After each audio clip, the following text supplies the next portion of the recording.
माराले काही पोरी कशा नटल्यात बा, अशा नटून या तुम्ही पण गजरं बिजरं घालून. प्लॅस्टिकचं गजरं घालायचं ग.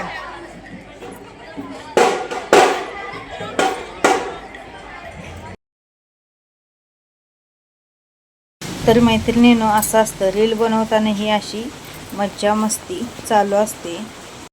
आणि जी बहिणीची मुलगी आहे इथली गावातली, तर त्यांच्या आणि त्यांच्या घरा शेजारच्या मुली होत्या, तर त्यांच्यासोबत मी पहिल्यांदाच रील बनवत होते. आणि कोणतीही प्रॅक्टिस नसताना जर तुम्ही रील बनवाय गेला तर मग खूप गोंधळ होतो. थोडंसं आधी नियोजन करून प्रॅक्टिस करावी लागते, नाही तर ह्याचं वेगळं आणि त्याचं वेगळं होतं. नंतर ना मेंबर चेंज केले, मी आले खाली आणि ती गेली वरती, कारण तिला तिथं बसून काय तिला व्यवस्थित येईना. ती म्हणाली मी असं उभं राहूनच करणार. आणि स्पेस कमी असल्यामुळे आम्ही बेडवरच केलेलं आहे.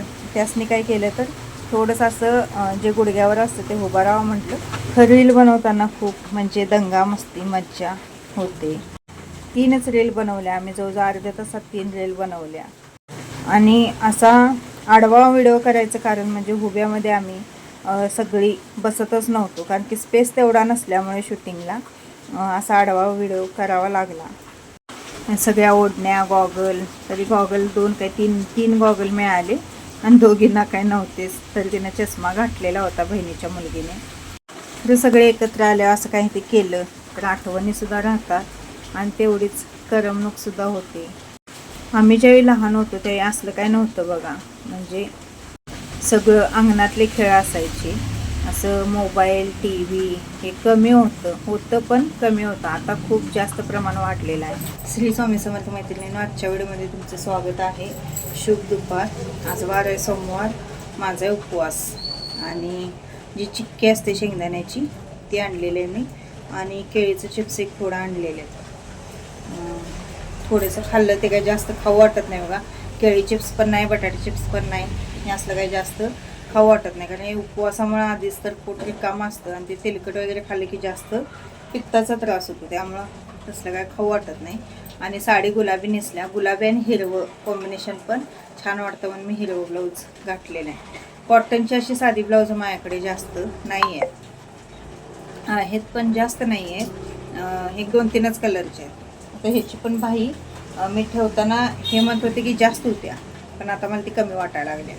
याच्यापेक्षा जास्त ठेवली असती तर बरं वाटलं असतं, कारण लई पण असं म्हणजे लहान बाई झालं तर घालू वाटत नाही. आणि आता सध्या बघा कलियुग चालू आहे, कलियुग. ज्याच्याकडे पैसा आहे त्याला जास्त किंमत आहे, लक्षात ठेवा. आणि ज्याच्याकडे पैसा नाही त्याला पूर्ण 0 किंमत आहे, त्याला काहीही किंमत नसते. का तर पैसा असलं की माणूस सगळी म्हणजे एकदा बघा, आपण ज्यावेळी पैसे नसतात त्यावेळी एक माणूस आपल्यासमोर बोलत नाही, आणि ज्यावेळी पैसा येतो त्यावेळी ते आपोआप न बोलवता पण बोलतात. आणि मला तर असं वाटते की जी घरची लोक असतात आपल्या तीच बेकार असतात, म्हणजे जवळचे नातेवाईक असून देत किंवा आपल्या घरातले असून देत, हीच बेकार असतात. मला वाटतं एक वेळ जोडलेली लोक जे असतात, मित्रमैत्रिणी असतील किंवा इतर असतील बघा, त्याची म्हणजे तोंड ओळख जे असते आपले, तर ती लोक चांगली असतात. म्हणजे एखाद्या वेळेस तुमच्यावर जर एखादं संकट आलं किंवा अडचण आली तर ती लोक लगेच धावून येणार, लक्षात ठेवा. पण तुमची जी जवळची असतात ती येणार नाहीत, कारण की ती बघत बसतील, मजा बघत बसतील, पण येणार नाहीत. मी तर किती अनुभव घेतलेला आहे, कारण आम्ही पण 0तनं इथंपर्यंत आलेलं आहे. माहिती आहे पैसा नसलं की कुणीही, स्वतःचं आई वडीलसुद्धा किंमत देत नाहीत. पैसा असणाऱ्याला वेगळी किंमत असते आणि पैसा नसणाऱ्याला वेगळी किंमत असते. मी स्वतः अनुभव घेतलेला आहे. आणि स्वभावाचा सुद्धा फायदा घेतात बघा, म्हणजे ज्याचा स्वभाव रॅश आहे प्रत्येक गोष्टीत, म्हणजे काय तर आडफाटा लावते ती, किंवा मला असंच केलं नाही, मला तसंच केलं नाही, माझं म्हणजे मला किंमतच दिली नाही किंवा मला विचारलंच नाही, हे असं आडफाटा लावतं का नाही, त्याला बरोबर मान सन्मान किंमत आणि त्याच्या सगळ्या गरजासुद्धा म्हणजे त्याची हौस मौस सगळी व्यवस्थित होते. आणि एखादा माणूस काय म्हणतो, असून तिकडे जाऊन दे, कशाला कशाला कशाला पाहिजे, लोकांचं काय नको, कशाला पाहिजे, असं म्हणून आपण हे करतो, म्हणजे घेत नाही. किंवा आपलं मन आपण मारून राहतो की बाबा आपलं मत दुसऱ्यावर कशाला लादायचं, कशाला पाहिजे, जाऊन तिकडं नको नको म्हणून आपण हे करतो, तर त्याचा ती लोक गैरफायदा घेतात. लक्षात ठेवा. म्हणजे कसं करतात की जे ते म्हण आहे बघा की बोलणाऱ्याच्या एरंड्या खपतात आणि न बोलणाऱ्याचं खपली गहूसुद्धा खपत नाही, असं असतं. लक्षात ठेवा.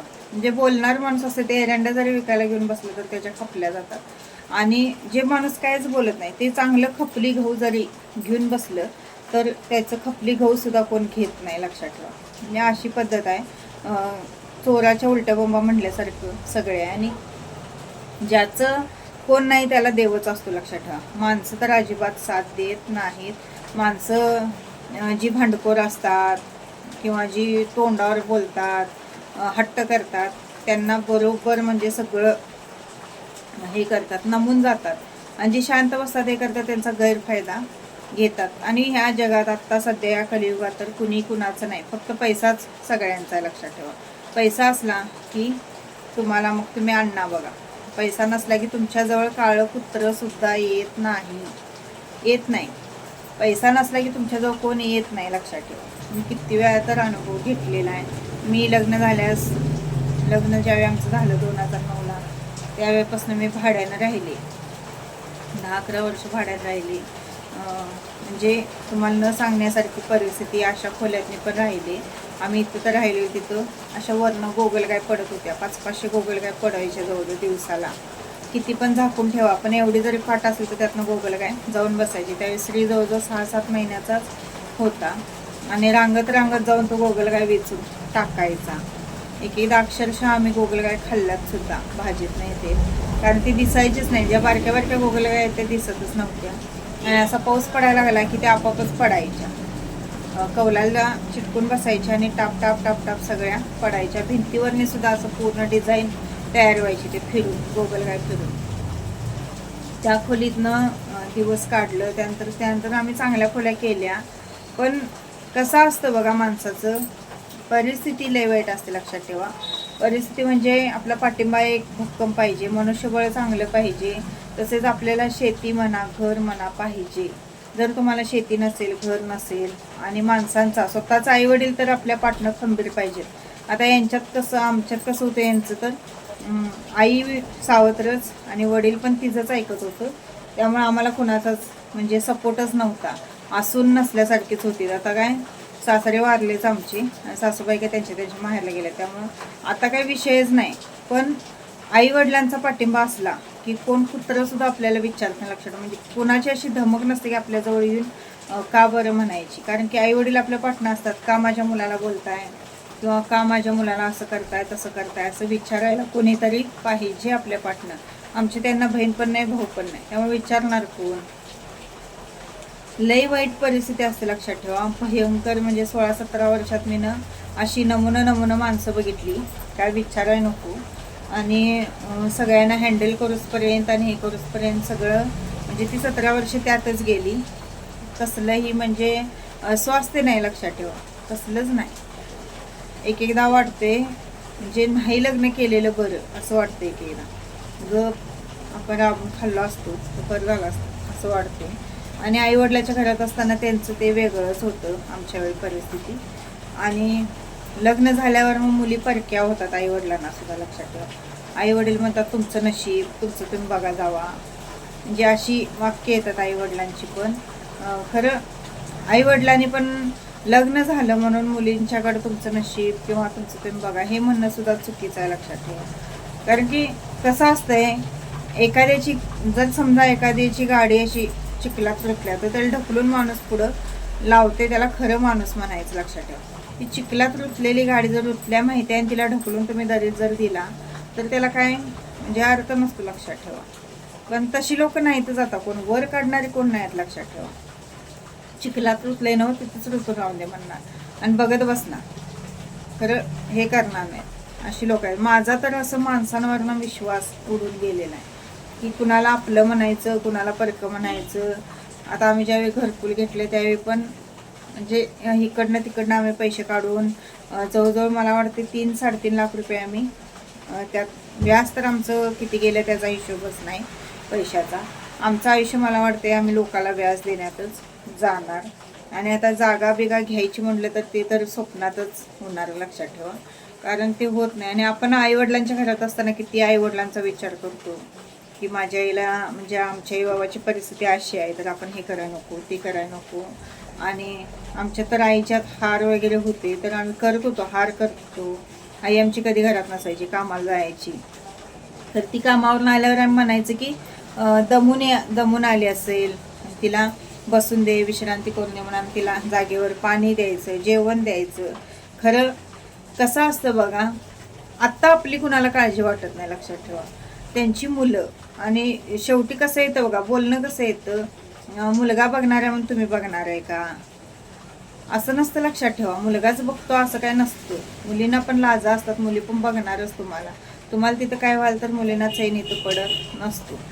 पण काय म्हणतात ना, आतड्याला लाज ही नसतेच, लक्षात ठेवा. आईवडिलांनी काय व्हाल तर तुम्ही म्हणता की मुलगाच बघणार, को मुलग्यापेक्षा मुलींना जास्त कळकळ वाटत असते आईवडिलाची. नुसतं आई म्हणून असं नाव जरी काढलं तर मुलीच्या डोळ्यात पाणी येत असतं. पण तितक्याच मायेप्रेमाने आईवडिलांनी सुद्धा राहिलं पाहिजे, लक्षात ठेवा. सध्याची परिस्थिती तशी नाही आहे. सध्या नुसता जी वयस्कर लोक असून देत, वयस्कर लोक पण आता म्हणजे आपलं आता शेवटपर्यंत आले तरी सुद्धा ती लोक पैसा म्हणतात, लक्षात ठेवा. आपल्या कसं असतं, मुलांच्या सुखात आपलं सुख मानत नाहीत ही लोक सुद्धा. त्यामुळं सध्याची परिस्थिती जर बघितला तुम्ही तर काहीही म्हणजे अर्थ नाही, लक्षात ठेवा. माणसाच्या जगण्यातच अर्थ नाही. आणि माणसाला दयामाया खूप कमी झालेली आहे. एकमेकाचा विचार अजिबात करत नाहीत, स्वतःचाच नुसता. आता तुमची जर म्हणजे समजा 1 कोटीची प्रॉपर्टी असली तर ती 2 कोटीची कशी होईल, किंवा एक 10 लाखाची असली तर ती 20 लाखाची कशी होईल, 15 लाखाची कशी होईल, हे बघतात. आणि एखादं पाकच भिकारी आहे बाबा, तर त्याला एक थोडं आपण मदत करूया बाबा. मी म्हणते तुमची 10 लाखाची प्रॉपर्टी असली, एक 50,000ची, तर त्याला मदत करूया आणि ते जरा पुढं जाऊन दे. उद्या पुढं गेल्यावर ते तुम्हाला बघणार नाही तेवढी तर त्याला लाज असते, लक्षात ठेवा.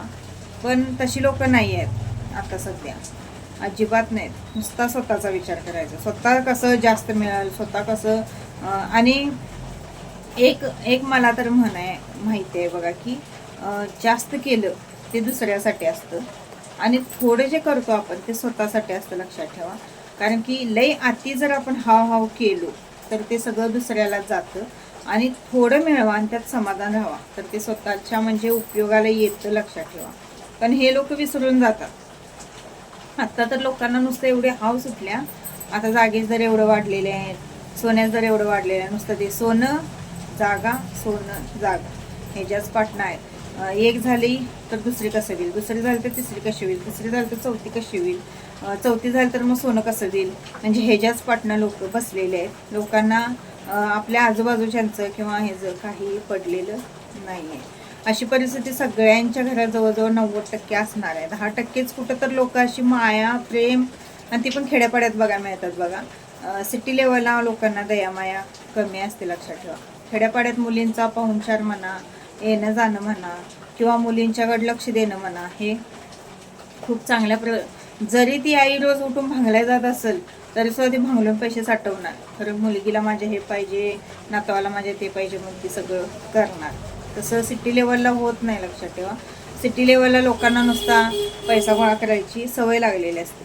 त्यामुळे कुठली मुलगी कुठला मुलगा कोण काय नसतं. एक वेळ मुलग्याला बघतील का ते वारसदार असते, सगळं त्याचं असते. पण मुलगीला कोण विचारत नाही सिटी लेवलला. चला असं भरपूर त्यांच्या घरात असणाऱ्या, लक्षात ठेवा. आणि मुलीचं लग्न झाल्यावर एक 4-5 वर्ष तिला सगळं आहेर माहेर हे ते करतात. 4-5 वर्षानंतर एखादं मूल झालं की संपलं. मग म्हणतात तुमचं तुम्ही बघा, आम्ही काय तुमचा संसार चालवू काय, आम्ही काय तुमचं हे करायला येऊ काय, आम्ही काय तुमचं ते करायला येऊ काय, हे असं चालू असतं. कोण कोणाचा संसार चालवायला जायची गरज नसते, लक्षात ठेवा. फक्त कसं असतं, तुम्ही 4 आणे दिला तर उद्याला त्यांच्याकडनं सुद्धा 8 आणे तुम्हाला मिळू शकतात. पण ती देण्याची आपली हे पाहिजे, दानत पाहिजे, लक्षात ठेवा. दुसऱ्याला मदत करण्याची इथनं मनापासून दानत पाहिजे, आणि ते एकेकांच्यात नसते. त्याला व्हिडिओ कसा वाटला, काय वाटला ते कमेंटद्वारे नक्की कळवा. व्हिडिओ आवडल्यास प्लीज चॅनलला सबस्क्राईब करा, व्हिडिओ लाईक शेअर आणि कमेंट करायला विसरू नका. काल इथल्या बहिणीची मुलगी त्यानं आलेली, थोड्या रील आम्ही बनवलेल्या आहेत. कशा बनवल्या, काय बनवल्या ते सुद्धा तुमच्यासोबत शेअर केलेलं आहे. कसे वाटले व्हिडिओ नक्की कमेंटद्वारे कळवा. व्हिडिओ आवडत असतील तर प्लीज चॅनल सबस्क्राईब करा. व्हिडिओला लाईक आणि कमेंट मात्र करत जावा. व्हिडिओ आवडत नसेल तर डिसलाईक केला तरीसुद्धा चालेल. भेटूया उद्याच्या व्हिडिओमध्ये. तोपर्यंत श्री स्वामी समर्थ.